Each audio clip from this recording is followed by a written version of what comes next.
My initial project was going to be about processes and the way different images are read based on the method of production and the medium used. I'm going to produce some finished fine art figure drawings, traditional style, no kind of nonsense. They're going to be built up of a composite collage of all, there's about 30 or 40 drawings I've produced during the classes. Thinking about PVing a lot, I'm just a bit concerned how they're going to go on it, because they're like an oil-based pastel.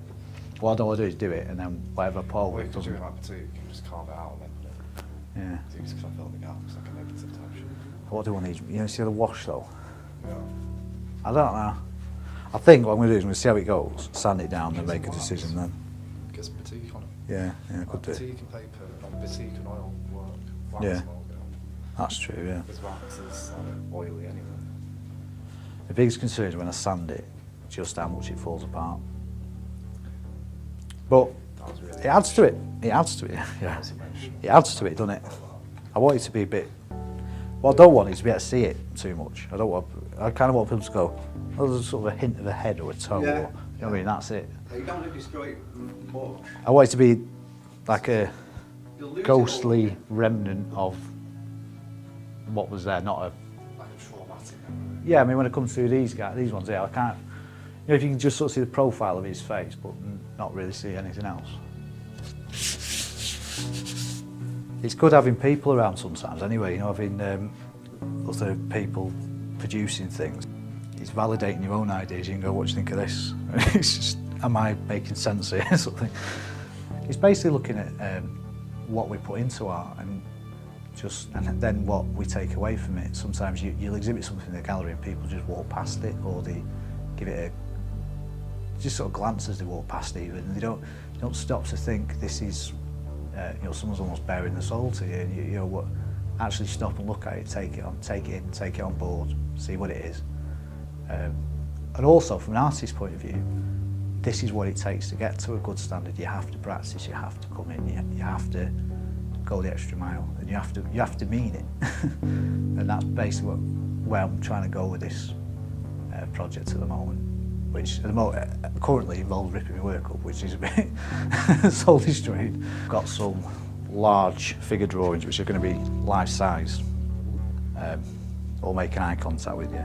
Bit of a portfolio, about probably 30 drawings, something like that. Some of them have taken quite a few hours, some of them have been 20 minutes at the end of a live drawing session. But there's a lot of hours work gone into it. I mean, I'll be honest, I'm not emotionally attached to any of the work, so it's not really bothered me from that point of view. It's just, I had a full wall at one point full of drawings, and there's nothing there now. When I came in this morning, I was the only one here at first, and a couple of people have turned up, people have been in and out. If I'd been on my own, you'd probably find I was still messing about with that first board, umming and ahhing about where to put everything.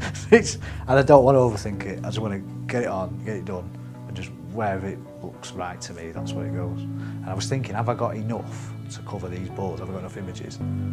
So I made an art board on Illustrator and put in all the photos. I was moving around thinking, have I got enough? I was thinking, should I plan where I'm going to put them all now? I was messing around and I thought, that's just stupid, what are you doing that for? You don't want to do that. And I sacked it off. But I was at one point thinking, should I come up with a visual of how I'm going to do it? But it's not me that, I don't want to do that. So, it's very having people here, it's probably made me get a move on, get it done.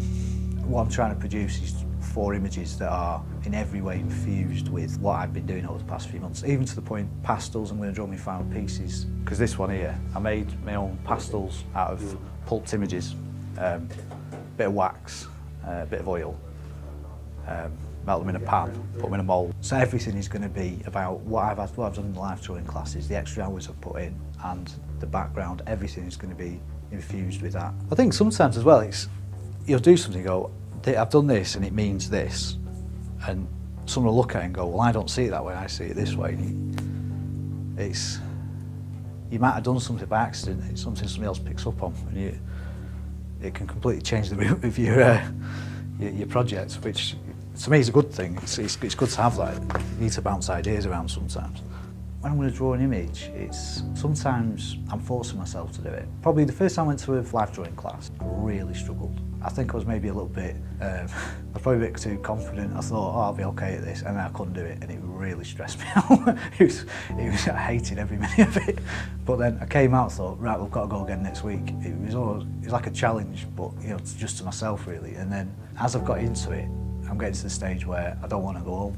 You know, I might have knocked out 6 or 7 drawings during the day, and I think, oh, they're locking up now, I'm going to have to go. I really like the idea of trying to add an extra sort of layer of authenticity just based on my method of production. When I've got a board on an easel now, and I know I've made my own paint, I've made my own pastels, I just approach it differently. It feels like art.